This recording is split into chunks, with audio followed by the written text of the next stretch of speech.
1370 AM, 96.3 FM, The Source.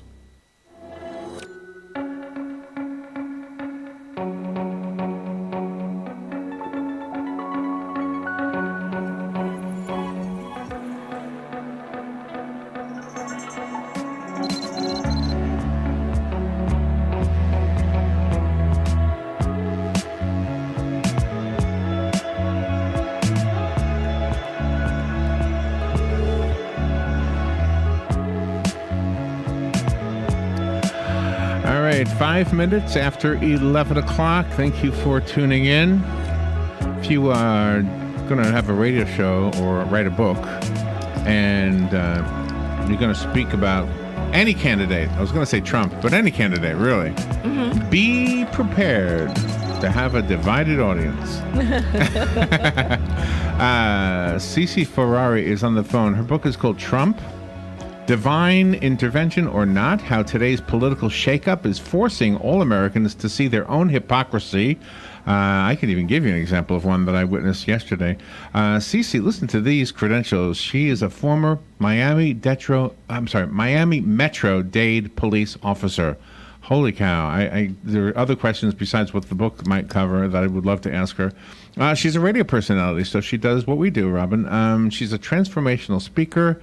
Not sure what that means, but she'll explain. And she's on the phone. Why we need to associate with people we disagree with, and why we need to learn to discuss our views in a civil manner. Oh my gosh, you're singing my song, Your Cece. philosophy. Good morning, Cece. How are you? Good morning, Larry. Are you in Miami? It's a joy to be here. Nice to meet you too. Are you in Miami? I'm in California right now. California. You got as far away as you could, huh? Yes, you said it. Do you know, I say this all the time, that when we argue with people who are intelligent and disagree with people who are intelligent, you have to stop for a moment and say, wait a minute, you're pretty smart. Maybe I'm the one who's wrong. And then you hope that they're saying the same thing about you. And maybe there is truth in both sides sometimes with a debate. And you know where this comes from? This comes from coming from a large family. Because in a large family, you love everyone in your family, but you get together at family gatherings, and next thing you know, you're on opposite ends of the political spectrum from your own brother. And you say, well, he's pretty smart. How come I don't see it his way? You know, that kind of thing. But you know, Larry, that's okay to have different opinions and thoughts. What I had to learn through therapy, it took therapy actually for me to learn that when I do not allow others to share their views and opinions, I'm not truly loving them. So I don't think a lot of people in the nation today realize what it truly means to love someone. Oh, that's so smart. If you were a true friend of mine and I unfriend you on Facebook just because of political differences, I would guarantee you the friendship foundation was already flimsy. Okay, yeah. I've never unfriended anybody. How do you unfriend? I don't even know how to unfriend somebody. Maybe because I'm too old to worry about that. But that's an excellent I'm getting point. it a lot. Yeah, but that's an excellent point you made, Cece. I mean, you've got to make sure that your friendships are solid and they can't be broken just because one person has a different point of view. Absolutely. So what I think is happening a lot is it's a need to control and a need to be right. And I have to check myself for those same things, too. Yeah. And I have to back off and go, wait a minute, it's just someone else's opinion. And we're all wired differently, so I will assimilate information and knowledge different than maybe you or the next person because we shape our beliefs based on our perceptions, based on our experiences. So when I get angry with you, because you disagree with me, I'm also angry with you because of your experiences. Do you know, there was in the intro, I implied that I had an example of hypocrisy, and I wanted to share it with you. Yes, I guess it was yesterday, Dick's Sporting Goods said they would not sell the AR-15. And I know you know more about guns than I ever will. Even though you sound so sweet. Don't mess with You got a sweet voice, yeah. But, okay, all right. So Dick's decided not to sell the AR-15. Okay, and then people were on the air saying, "Oh my gosh, they're caving in to the NRA." The blah blah blah. They were saying all this stuff, and I thought, wait a minute, you can't say that when a few weeks ago you said the person who didn't want to sell the cake to the gay couple had a right to decide what they wanted to do with their own business. I mean, it's either going to be one way or the other. And so I saw hypocrisy. I said to myself, wait a minute, a few weeks ago they said a business owner should have a right to do what they want to do. And now they're saying that this Dick's company can't be selling, shouldn't have stopped selling this gun. I don't know. To me, it was hypocritical. Is that the word, Robin? Hypocritical? Mm-hmm. Larry, you are right on, and I agree with you. Thank you. You know, what's happening a lot, there's very little self-awareness on the planet today. I remember years ago I would travel on airplanes, and it was common to see people reading books on self-help and self-awareness. But today, we want to be on social media and just look for any excuse to be distracted. So I don't think a lot of people connect the dots about who they really are.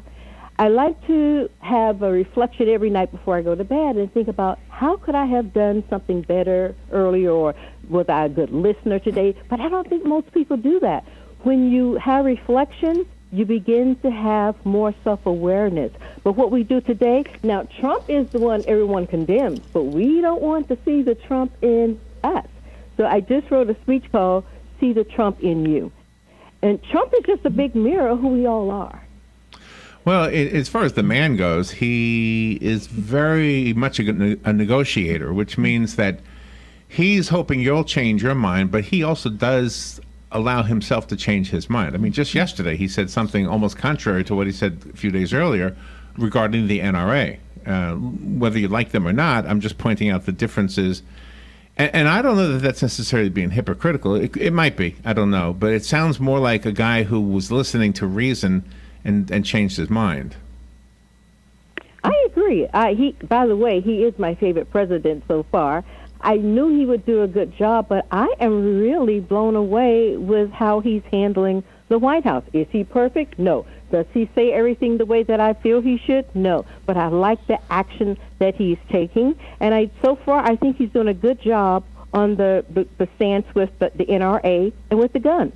I agree with him. Yeah, and as far as fortifying the schools, he seems to get that message too, that's really the most important story from a couple weeks ago. I agree with you. When people find out that you yourself are a supporter of Trump, do you feel any kind of discrimination from some people? I have been so discriminated against, and number one, by my own people who cry racism all the time.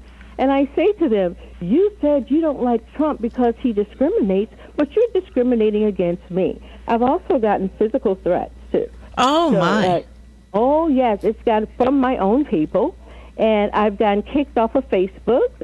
Some far-left groups reported me. They said that I say inflammatory things. So when Facebook did the research, they found out what was inflammatory was that I said positive things about Donald Trump. Oh my gosh! Okay, yes. Until you just had what you just said, I didn't realize you were African American. So that's what you mean when you say your people. Yes. Okay. Okay. All right. I'm a soul sister. Can I ask you a question, Cece? That's a little bit off topic, just a bit. It's because of your experience as a police officer, especially a South Florida police officer. What are your thoughts on the whole discussion regarding the guns in schools, the gun control laws, and all that?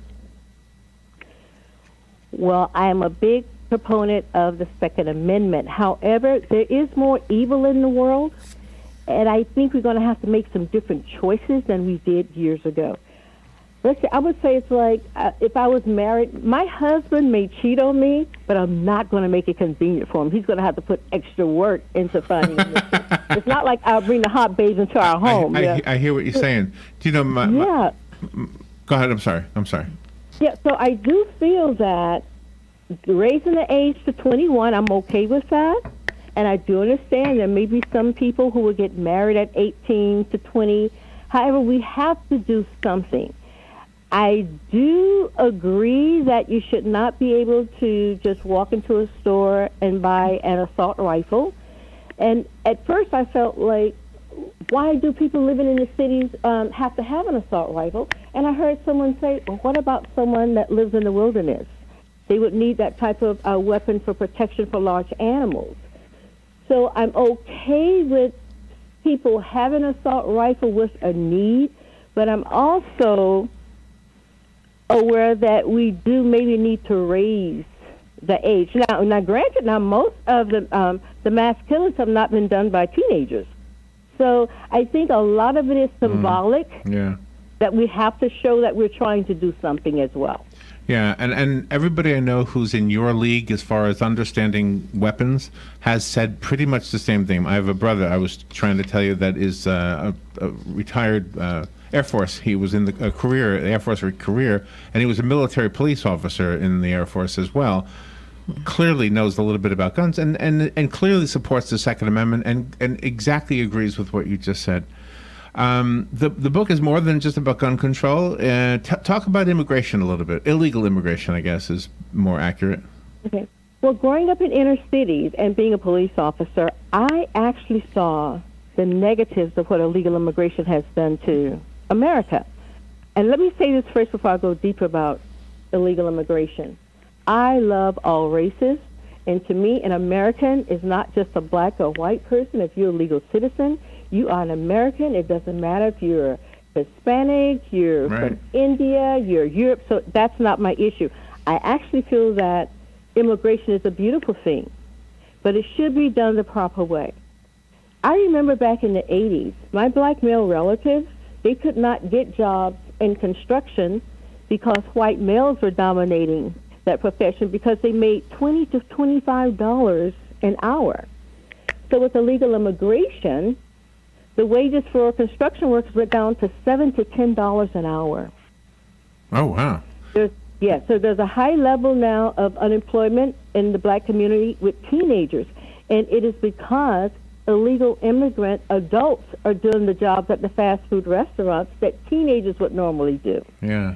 So, and I understand people say, $15 an hour is not a lot of money for these adults, but fast food restaurants type of work was designed for teenagers. So now you have adults doing these types of jobs. I have talked to inner city school teachers who said the school system was bad before massive illegal immigration. So now it's worse. They were beginning to raise the education level of the black inner city students, and with massive illegal immigration, they have had to abandon some programs to make room for illegal immigrant students and to teach them English. So actually, massive illegal immigration has hurt the black community more than any other group. So I feel that if you are a black politician, you should be the main one saying no to massive illegal immigration, but it seems to be the opposite. And I wonder why. gosh. I wonder why. I mean, I wonder why they don't see it that way, because it makes sense what you're saying. Exactly. And I feel that one of the reasons is it's got lumped into, if you're a person, a brown skin, racism. So then black people lump it all together to say, the white man just doesn't want people with a different color coming to America. But that is not the case. I would like to see organizations and groups more like Black Lives Matter protest for these type of things. I look forward to our politicians getting back to taking care of the needs of not just black people in America, all Americans of all races. Sure. But it's just too much time going to DACA and the Dreamers. And that, I don't get angry often, but this is really infuriating me because American needs are not being taken care of. And then you say, I can't believe Trump won. I'm like, really? Yeah. I agree. With the DACA people, I don't understand why they don't just get the ball rolling. Why don't they start the paperwork or whatever, and show that hey, you know what? My parents brought me here when I was a kid. I had no clue. I mean, I was like kind of oblivious to it. But now that the pressure is on, get the ball rolling, and before you know it, you'll be a citizen. I don't know how long it takes. Do you? Do you know how long it takes? Well, I don't know, but with Trump's plan, I think it would be anywhere from maybe 10 to 15 years. Now, the Democrats are upset about that because they want the vote. So they would like to get them out legal and give them citizenship right away so they can start voting with the hopes that they will vote Democrat. So that's it. Go ahead.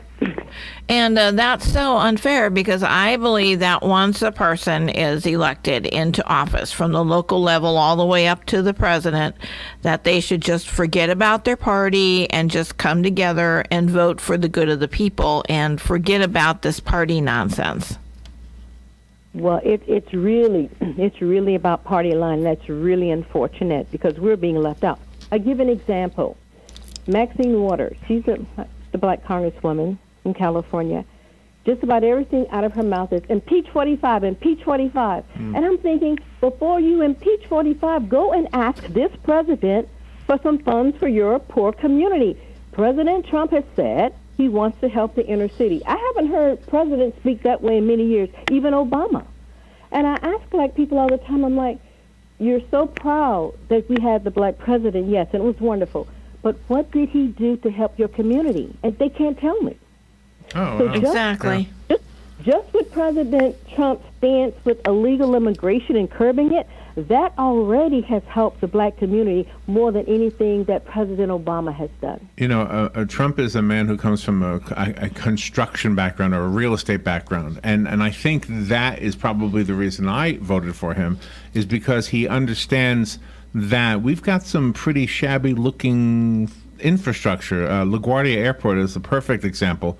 Kennedy is not so bad. It could do, but LaGuardia is horrible. And he's very familiar with that part of the world, of course, being from there. But I think that's what he's talking about, or the bridges that fall into the rivers, or just the highways that need to be repaired. And so I think that's why the inner city is really an area of expertise for him, because while he probably didn't live in what you might call the inner city, I mean, you can't be any more inner city than Fifth Avenue, okay? But you know what I mean. He was living, he was a what do you call it? He's a rich kid. He was a rich kid, okay? But he sort of kind of can see that.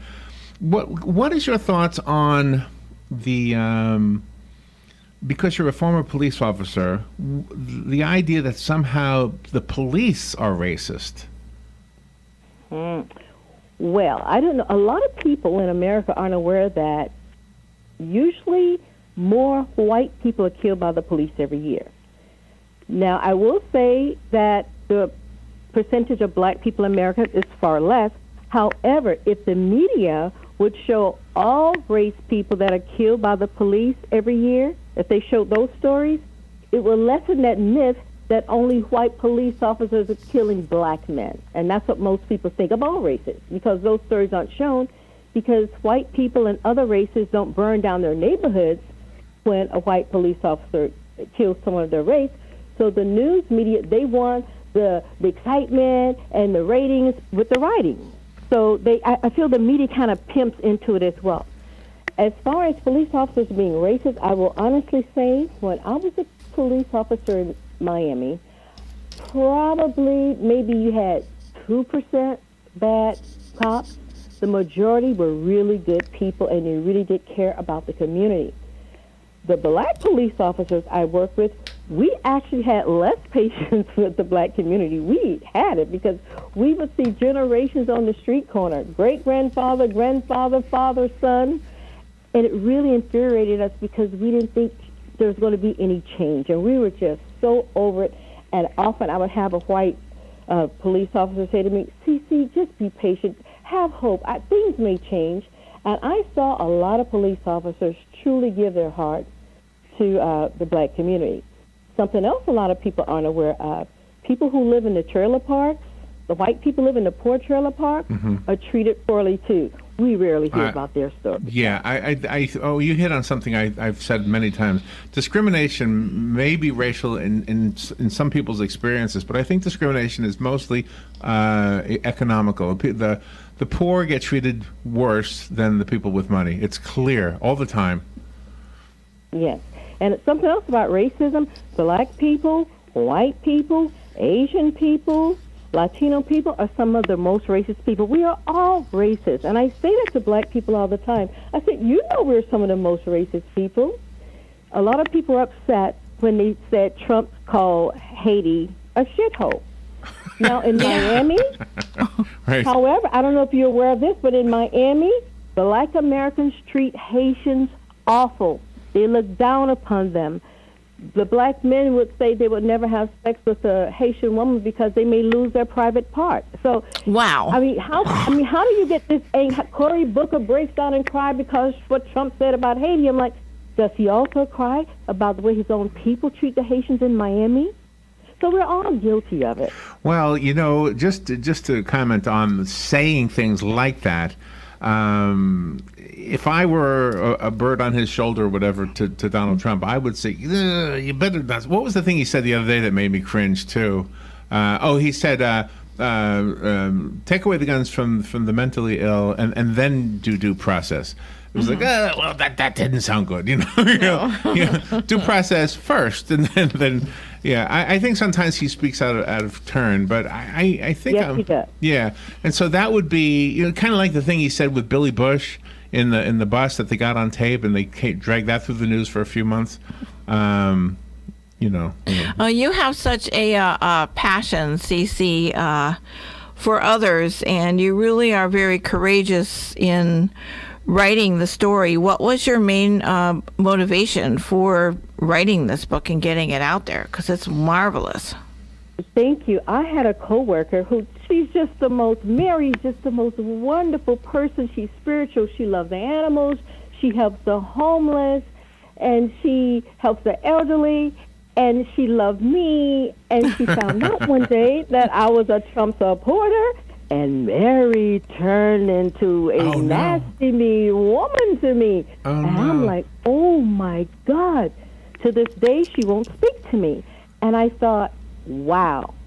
Well, that's too sad. If my sharing to her that I'm a Trump supporter created this level of anger and emotion, there is something to this man being president, and I need to write about it because I believe all change starts with emotions. I'm one of the few people who's happy about all the chaos that's happening around politics because all the things that we've suppressed for years is starting to come to the surface.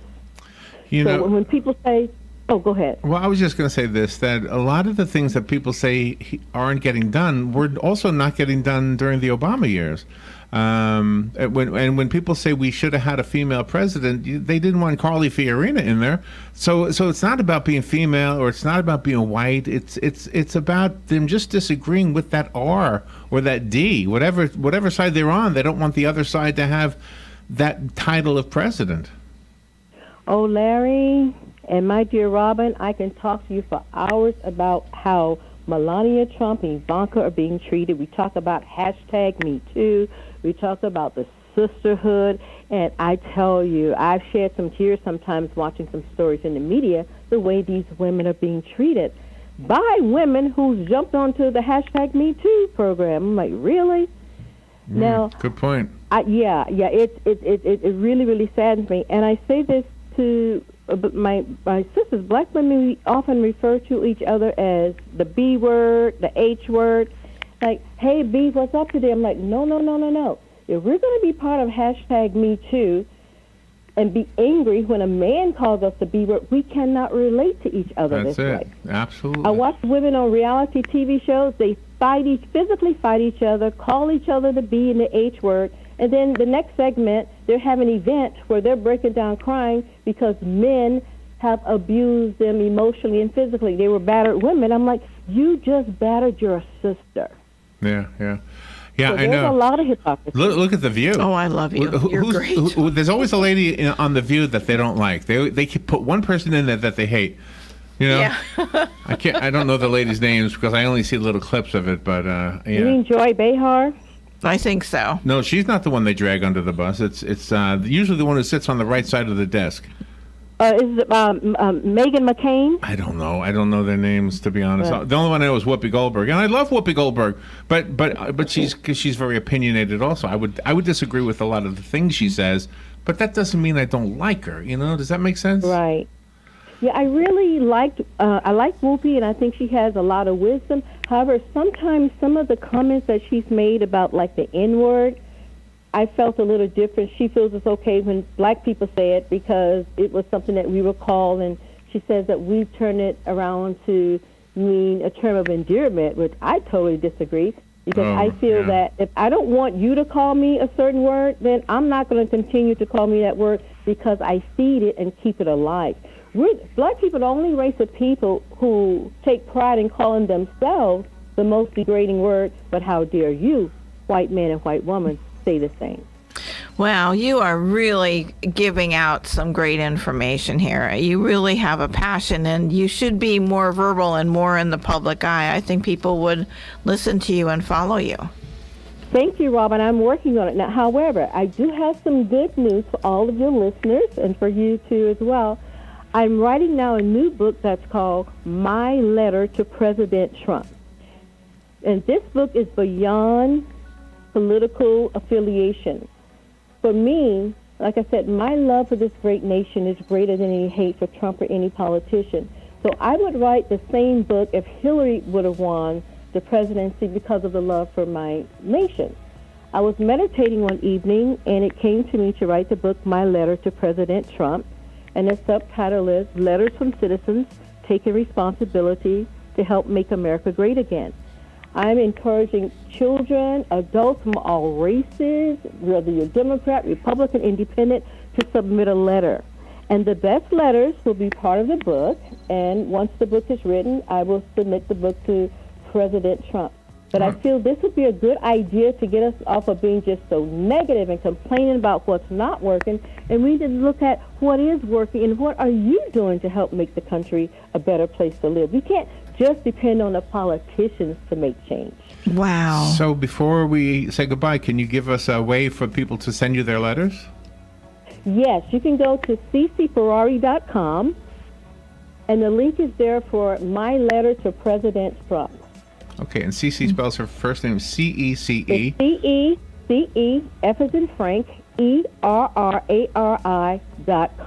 Okay, CC You know, Ferrari.com. it doesn't take money to be of service. Just something as simple as I make a commitment to smile to everyone that I meet today, or doing some volunteer work, or becoming a tutor.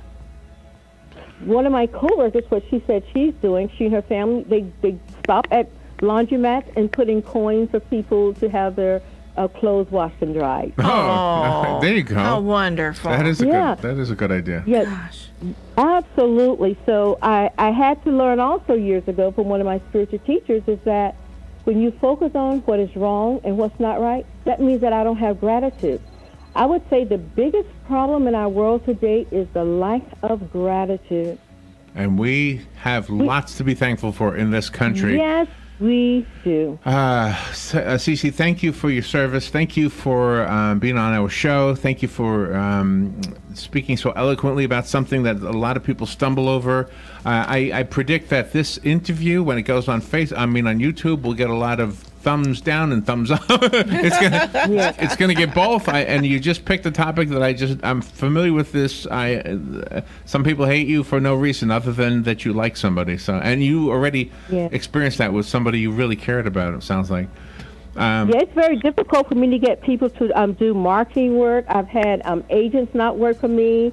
When they find out that I'm a Trump supporter, I had a difficult time getting a web designer. Oh, it's a lot. Oh, really? Wow. Wow. Oh, yeah. Cece, you are definitely pointing out some hypocrisy in this culture. Thank you for being on the air, and thank you for what you're doing. I thank you, too, so much for having me. All right, we are going to take a break. We'll be right back. Thank you.